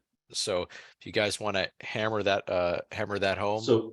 So I started that one because in enforcing our clear cooperation policy, right, which we all know that under CRMLS rules, and this is NAR national policy, right? If you have an exclusive listing agreement and then you publicly advertise that listing, then you're required to put it into the multiple listing service within 1 business day. So what will happen is we'll begin an investigation, Stephen, on a clear cooperation policy case. There's a sign in the front, it's on Facebook, right? There's been this advertising of this property, has a sale price, has pictures, and we'll reach out and we'll say, hey, this needs to go in the MLS. And we get the answer back, well, hey, we have no listing agreement at all. And that's how they get out of the clear cooperation policy case. I had a question of, how does the department look at that action of a licensee fully advertising a property with pictures, signs, photos, but has no written agreement with the seller about that property? I don't know the actual answer, from the department standpoint, but I can tell you probably how the department would approach it. The department would look to see, what the law requires. And then it would look to see what the actual facts on the ground, look like. And it would see whether or not there is, and I think where people can run afoul is, I think it runs into, claims of misrepresentation perhaps, because you could have situations where, in the case where there is a stated price, but it's not publicized on the advertisement, and all of a sudden different numbers are being talked about. What's the representation being made? And is there a reliance, and what the reliance is on? So I think it opens the door and creates a lot of problems down the road, but I don't know the actual answer to the question. And that's something I'd be more than happy to look at and get an answer, but I don't know. Yeah, we would love that, because at the CRMLS level, right? I think agents, I love working with agents because you guys are the most creative group ever, right? We come out with some kind of rule and you guys can twist things around and do quadruple backflips instead of just, I don't know, maybe put the listing in the MLS. I guess that's too easy for you. I know what we do at CRMLS when we run into that account is we will close the case on clear cooperation because our rule is clear that it only applies to an exclusive listing contract, right? So you can do an open listing and we will also close the case as no problem. And I think, Stephen, you'd agree that an open listing agreement is probably okay in that situation, right? Because there is a written agreement to do certain things. And we turn it over to the local association exactly the way Stephen suggested, right? We question, is there a code of ethics violation under the code with regard to exactly that misrepresentation, right? Is there a misrepresentation happening of what this agent is doing and what they're saying to the public?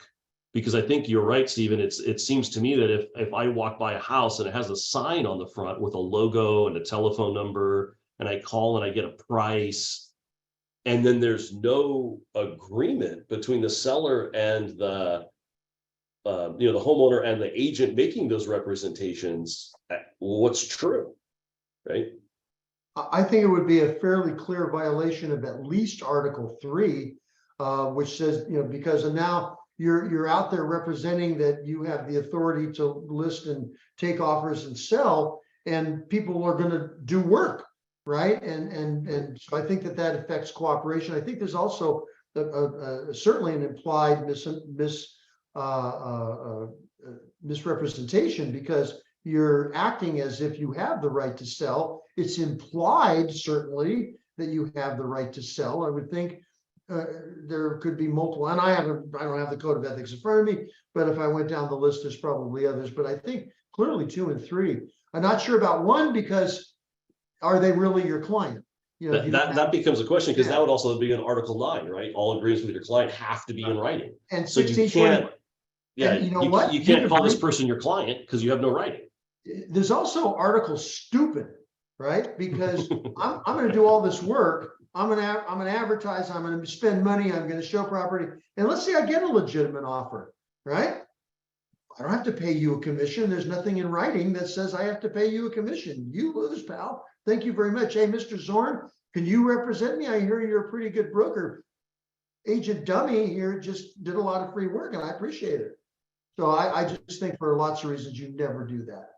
Ever do. First of all, you can't even. I would agree, John, but I'm telling you, it's happening. I would say probably 20 to 30% of the clear cooperation policy reports we get when we conduct an investigation, that's what we hear back.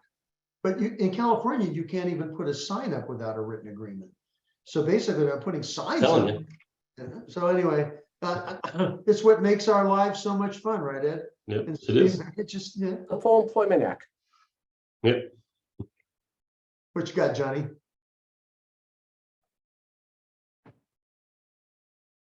So the next question would be, and this appears to be along the lines, this appears to be from the California code question. Where does the California real estate law say licensees are required to use due diligence in representing clients?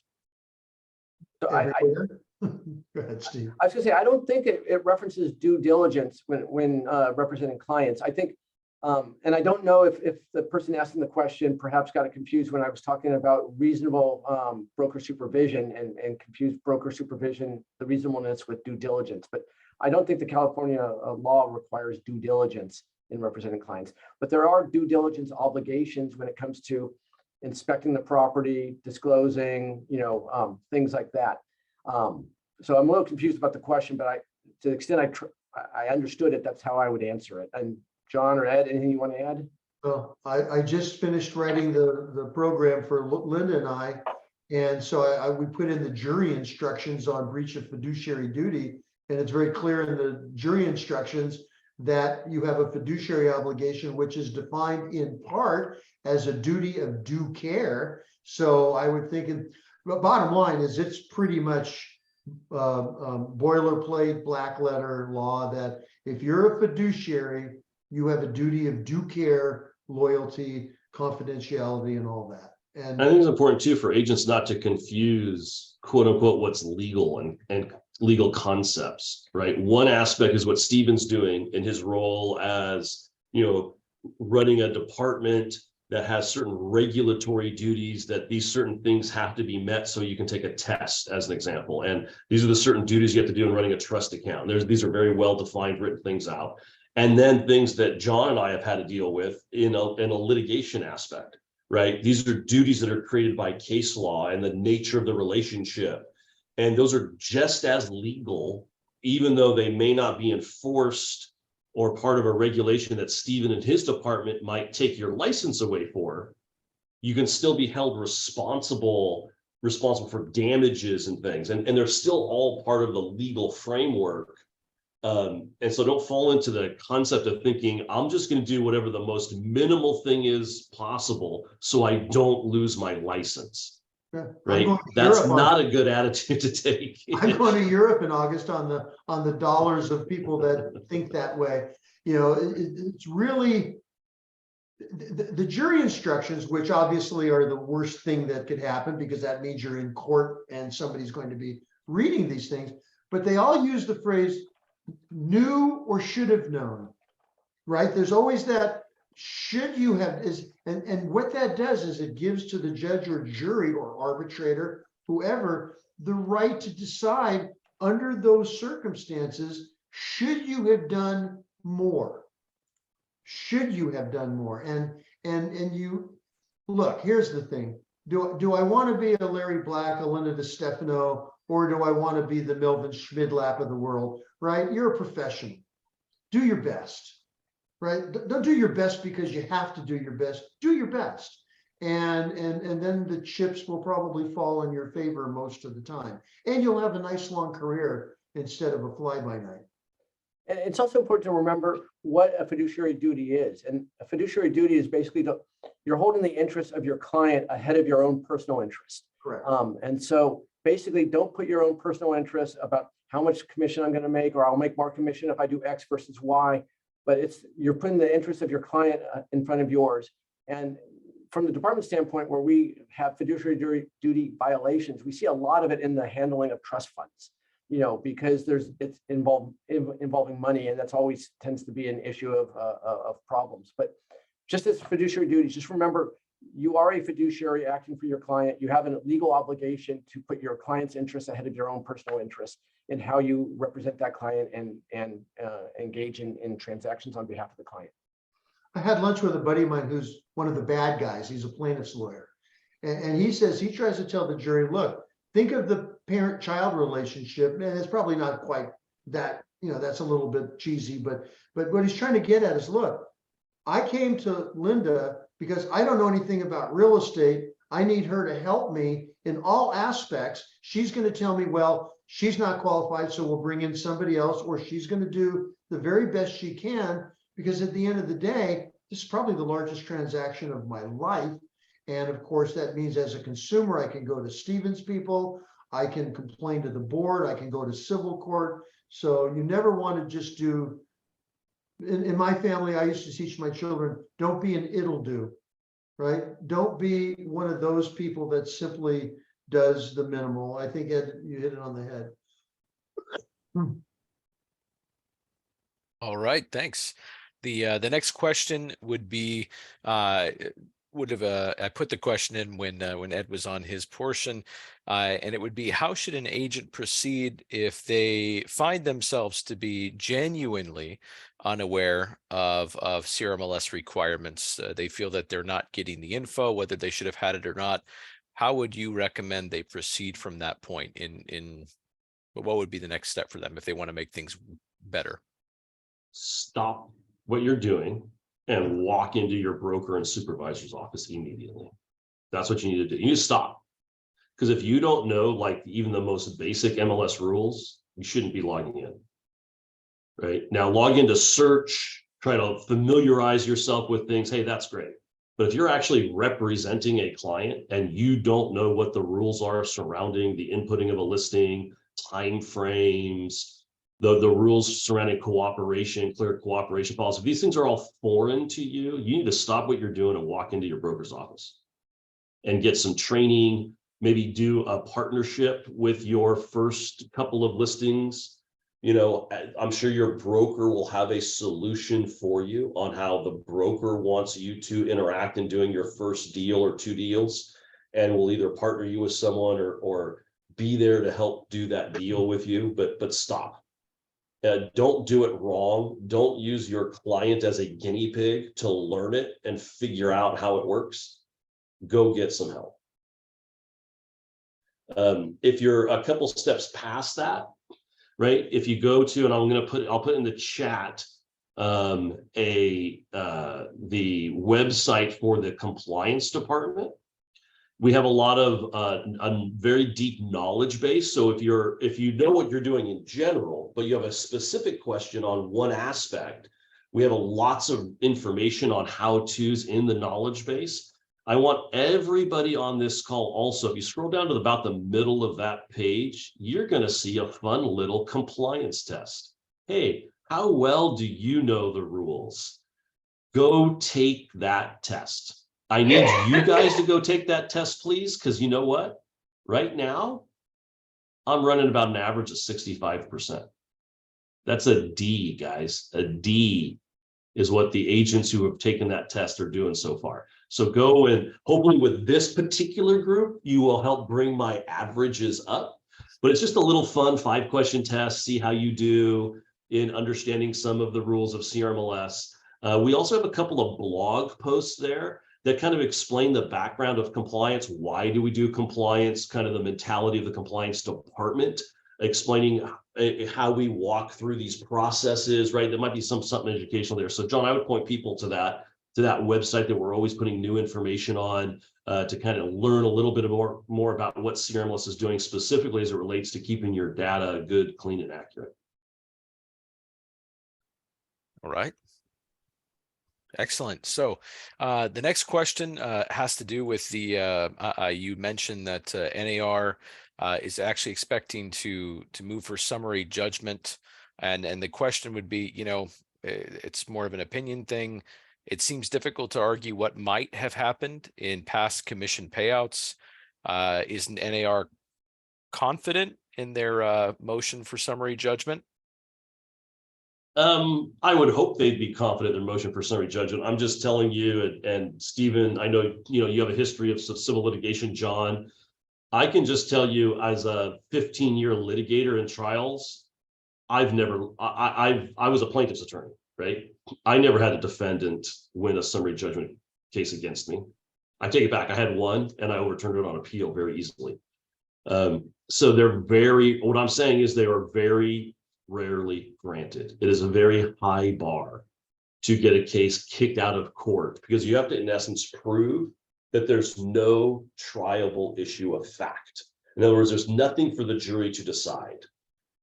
I don't see in these cases how that's possible. That's me, that's my opinion. I'm sure NAR thinks that they have some good arguments, and NAR has some great arguments, right? Just because you lose a motion for summary judgment has no bearing on what happens at trial. Right? Because NAR can win on all those factual arguments. NAR has fantastic factual arguments as to why this process is great and helps consumers. The issue is those factual arguments need to be determined by a jury. And what a motion for summary judgment is, as you're saying, our case is so overwhelmingly on our side, there's nothing for a jury to reasonably even consider. I don't think this case is of that nature. I think this is a triable case that will go to a jury. Yeah, I've read all of the motions and all of the certifications, and I completely agree with Ed. There's, as a former trial lawyer, the reason you file a motion for summary judgment is you got some incredible admission during deposition, which isn't going to happen here. That gives you the victory. The case is overwhelming. But the other reason that NAR might do this is because it forces the plaintiff, in this case, to provide an opposition, which is an awful lot of, first of all, it's an awful lot of work for them to do, but it's also potentially very revealing of a lot of their case. And so I don't have a problem with NAR doing that. I think it's a good strategic move. I don't think they have much of a chance of prevailing. But again, as Ed just said, it has nothing to do with the merits of the case. You know, NAR has one of the finest lawyers in America handling its antitrust case. And while Ed and I have had lots of conversations that we're not going to have here, the fact of the matter is that I'm pessimistic only because there's so much at stake. As Ed mentioned, I thought it was 13.7, but 13.5, that's a lot of money. Billion, not million, billion, right? And that's just the case in Illinois. There's also another billion or so running around in Missouri. So I'm not concerned. I'm concerned about just the simple fact that bad things happen at trial, and nobody really knows. But I think that I agree with that. When I look at this, I think we have some pretty darn good defenses. But here's the real kicker for you guys. It's still going to result in changes to the way the MLS operates, simply because the Federal Trade Commission is sitting there going, well, let's see what's happening. And not only that, but then consumers are also getting wiser. And what in the heck is wrong with having a written agreement with a buyer? To me, it's so basic and fundamental. So anyway, I think so. A lot to be written about this case, and then you have all the appeals and all the other stuff. So yeah, if I can make a comment too, for you guys as broker owners, losing these cases hopefully will not happen, right? Hopefully NAR wins. But even if we win, my concern, like John said, is will the FTC come in and take the commissions out? Anyone here do commercial transactions? I got my CCIM designation in 2006. So I've done hundreds of commercial transactions. You know what there's not in the commercial world? There's no MLS. There's no offer of compensation in the MLS. You know what happened in those couple hundred transactions I've done? Got paid on every one of them when I represented a buyer. This is not that big of a deal, guys. It will require you to change some things. You will need to do buyer representation agreements. You will need to negotiate the fee you get paid when you represent a buyer. Oh, here's a concept with the buyer. Right? Now, does that mean deals won't get done? No, because you know what we do in commercial? The seller pays all or part of the fee that the buyer agent negotiated with the buyer. You know what that looks like? Exactly like what the MLS does today, right? You guys all know, right? That the fee that the seller doesn't put cash in their pocket on every dollar that comes into escrow, right? The money leaves that escrow account and gets paid to what? So this thing we call the buyer's agent, right? The buyer's broker gets this check out of escrow. Didn't go to the seller. You can do the exact same thing with a buyer representation agreement, and in the contract, negotiate directly for the seller to pay that fee. And it will get financed just like it does today. And the proof is in the pudding, in that the Northwest Multiple Listing Service, which is not an NAR MLS and doesn't have to follow national policy, changed their process back in October of 2022. This is the MLS for Seattle and has 35,000 members. So it is one of the top 10 MLSs in the country in size. They do not have the buyers or the listing broker making the offer of compensation. The offer of compensation is from the seller themselves. And it requires buyer rep agreements. And guess what? They are having all those deals closed. They're getting all those deals financed, even with the VA. So don't think that this is like an industry-ending event. It is not. It will require some changes, some modifications in how you communicate, and some changes to some contracts. That's it. John, if I could just jump in real quickly, going back to fiduciary duties, I actually have a great colleagues over here who are listening and helping me out. But the fiduciary duty references can be found at various points in the real estate law and as well as case law. But if you look at Business and Professions Code 110.5, 101.30, 101.31, and 101.76, as well as the regulations the civil code at 2295. So between all of those and case law, that's what we look to for authority for basically enforcing disciplinary or not disciplinary fiduciary duties. So I hope that answers the question. Thank you. And you're going to Steve to Ed's point. You guys have been going through changes for 30 years. You know, you went from books to computers, you went from computers to giving away all your information. You went from, you know, oh my God, the banks are coming into our business. Oh my God, the virtual office. Well, remember, John, when we had the sub-agency changed, right? Yeah, You all went of from that being stuff. technically a sub-agent of the seller, and now you're this thing called a buyer's agent that added more duties. That was a pretty significant change, And right? you This will, is just something more similar to that. and you will morph, you will change, or you will go get out of the business. It's that simple. You will do what needs to be done, because at the end of the day, sellers still want to sell their houses, buyers still want to buy their houses, and they're gonna need help, and lawyers are too expensive. And so I think you guys have more people are using real estate brokers today than at any time. Yep. So you're not being phased out. It's just a question of how you're going to do business. You got to keep up. That's why being a member of a board like Tri-County is very helpful, because you know Laura and the board do a phenomenal job of making sure that you guys have the latest and greatest information. You got to keep track. All right. Lynn and I were doing a professional standards program, and somebody said, well, you can bring the horse to water, but you can't make it drink. Sure you can, just make it thirsty enough. It'll drink. You can definitely salt the oats, as they say, West Country boys. You can salt those oats, and then trust me, that guy will drink. Significant changes are going to happen. That's all that you just got to know that, and none of them are going to be that bad. All right. And this next question is it's kind of actually more of an observation that I'd welcome you gentlemen to comment on, but it reads: confirmation of acceptance based on delivery dates continues to be an issue without buyer-seller initialed confirmation of delivery on the various purchase agreements, and that relying on email or text confirmations remains problematic. So it appears to be an observation that that there's an ongoing issue with confirmation of acceptance based on the delivery dates.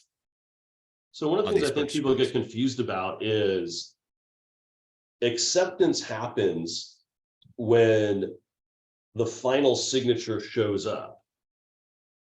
And that's your acceptance of the contract under the terms of the agreement. It is not when the party who originally made the offer that was accepted sees it again, right? So I think sometimes people get confused with that. They think that let's say that the buyer makes an offer, the seller makes a counter, and the buyer signs that counter. You have an accepted contract when the buyer signs that counter, not when the seller sees it again and maybe could change another term. That's not how that works. So I would encourage a person who's struggling with that, again, to go to your broker for some education and understanding of how that process works. It really shouldn't be that big of a deal. Remember, it's a confirmation of acceptance. The contract, once acceptance takes place, you got a contract. I'm going to probably get in trouble. So Laura, I have to step away from my desk immediately after this program, so you won't be able to call and yell at me. I think far greater threat to organized real estate is not the Morel people, is not the people in Missouri. The far greater threat is the sheer numbers of agents that don't cooperate with each other. Right? You guys all here today trying to learn, pick up a few tips, and there's a great group of you out there, and you all know who each other are. But then there's this other group that doesn't read, doesn't keep up, doesn't know the rules, and basically makes my life a joy because I'm constantly busy with new clients. And so I think what we really need to do as organized real estate, yeah, you got to worry about the NAR situation. You got to keep an eye on it. And we're doing that. Laura's been incredibly cooperative and we're doing that. But far greater is we need to be talking to the membership about cooperation with other agents for the benefit of the client, because as Steve said, that's what it's about. It's about your clients. And when I hear stuff like that, because two people didn't pick up the phone and talk to each other and get it all resolved on day one, and now you've got 30 or 45 days of agony with these people because they're going to be a pain in the neck half the time. And that ends up on my desk, and that's really stupid. Okay, and what recourse would some of the agents and brokers have if, you know, they're sending out offers and they're not getting any response as far as they've been received, they've been presented?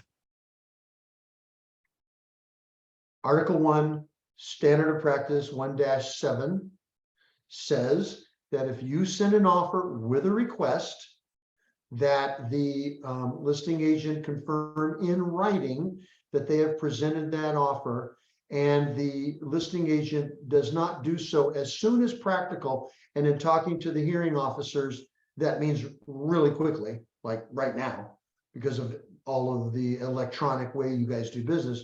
You're in violation of the Code of Ethics, and you're looking at a fine potentially of $15,000.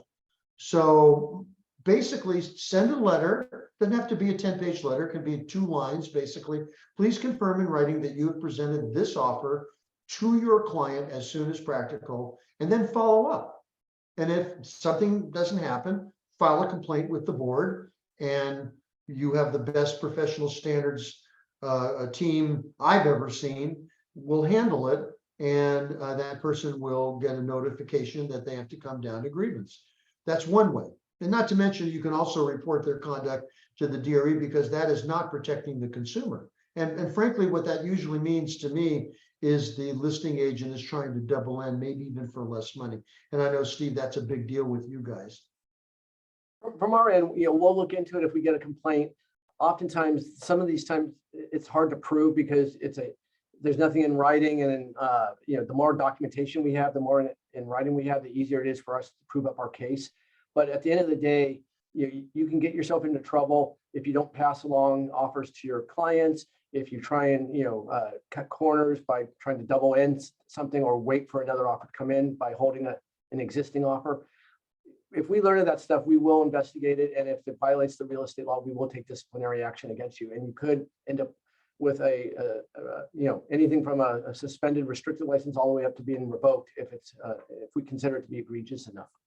And those are also MLS rules. And one of the things we're doing at CRMLS is we're trying to develop additional products and tools for your use. And we understand this is one of those. So on our kind of plan of things, once our developers get freed up on doing some of the things they're currently doing, is we have a plan for creating what we call an offer hub. And the idea with the offer hub is you as brokers and agents, you can use whatever offer management platform you use. It's offer management agnostic, but you would communicate with each of your offer processes through this hub experience, where the person making the offer would be able to get a confirmation or a check mark saying that their offer was viewed by the agent, and then it was emailed somewhere, right? These kinds of things. So we're looking at some technological aspects to assist in this management of offers, for you in a way that protects the confidentiality of information, but at the same time gives you some kind of documentary evidence that your offer was sent out, was received, was viewed, these kinds of elements. And that could then potentially in the future help in a professional standards case, or with someone from Stephen's department by providing some kind of paper trail or electronic trail of what happened. So just realize the MLS understands that this is a need and an important aspect, and we're trying to help with making that process of cooperating with one another a little easier for all of you. Okay. Now we're down to our last few questions. This one is directed to John. Can you explain the paragraph? Can you explain paragraph 2, subparagraph 3 on the RCJC? What type of owner shall mark the exemption box? Do me a favor, what is, I don't remember page. That's two. the rent cap just cause. Oh, I'm really not a landlord tenant attorney anymore. It's gotten too complicated. My understanding is that that you can provide in the property management agreement, the property manager can sign that, or the owner or the managing partner if it's an entity of some sort. That's my understanding, but don't hold me to it.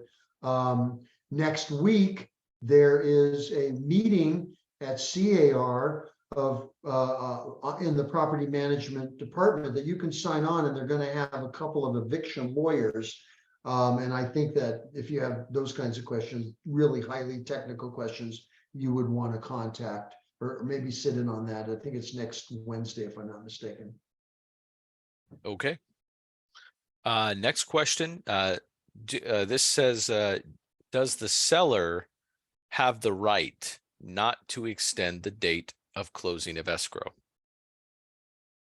Probably. Yeah. I mean, the closing of escrow is a contract term agreed to in writing. So both parties are gonna have to agree to move that date. Probably the most common case I've ever tried is specific performance cases. If you do real estate, you do specific performance lawsuits. And usually it boils down to the conduct of the seller prior to the date that escrow is to close. If the seller cannot establish that it acted in accordance with the terms of the agreement, in other words, that it performed, then the seller is going to have a hard time, because remember, specific performance is an equitable action, which means you got to come into court with what's referred to as clean hands. And so if the seller has acted in accordance with the agreement and has done the things the seller is supposed to do, typically the contract term will be enforced. But there are some judges that take a more liberal, if that's not a political term, but a more broad term, and say, well, equity abhors forfeiture. Remember that, boys, from law school? Equity abhors forfeiture, and therefore, this was only a few days. We're going to go ahead and allow the case to go forward. What I think is that's why the mediation clause in the RPA is so valuable, because you can get before a mediator and hopefully get some of this stuff resolved, so you don't have to go to the expense of going through all that. But typically, Ed's 100% right. The contract says we're going to close on, April the 26th, and that's why it's important that you send out the demand to close escrow 3 days before the scheduled date to close, so that it's clear that you intend for the parties to close on time. And then don't do anything to give the other side a thought that you're going to agree to a little extra time. Don't do that. So the answer is, I guess, yes. Okay. And our final question in the chat, this is a question asking advice on what percentage to use in section 4A1 on the new buyer representation. And so I'm going to jump on this agreement. one real fast. Even though we're a group of competitors, we will not be discussing what type of percentage to put into any contract. Those prices are fully negotiable. So I would say it's some kind of number between 0.001 and 100%. Somewhere between those two ends is using digits is probably a good way to go, but it can be anything. If the question is, how do you interact with a buyer representation agreement in relationship to what is being offered as compensation on a multiple listing service? That's a valid question. And the concept here is that the agreement between you and your buyer should happen first. So before you ever go look at properties for your buyer, you should have this agreement done. And the amount that should go into 4A1 is the amount agreed to between you as the buyer representative and your buyer. whatever you think your value is, and whatever, well, I should say, it's always the buyer that picks value. As the seller of services, you pick a price. So sorry. So if your price of what you think you're worth and the value that the buyer determines you're actually worth meet, that is the number that should go into that scenario, into that number. It should be negotiated between you and the buyer directly. Then if it's different than what is offered in the MLS, then there are other forms that you can utilize, especially the new ones, that would handle that differential, right? And it's really the differential that you should focus on. But the amount that goes into 4A1 is a negotiated number between a buyer and the buyer's agent. There is no set number for that. And you know what you or your firm work for. I mean, we all have, we have hourly rates and rates that we work for. But the real key to this answer is to sign up for the April 28th class next Friday with the legendary Linda DiStefano, and I will be carrying her luggage during the entire 3.5 hour period. That's really the key, because then we're going to go into depth and we're going to actually break out the contract by section. And not the contract, excuse me, well, it is a contract. The agreement. Contract.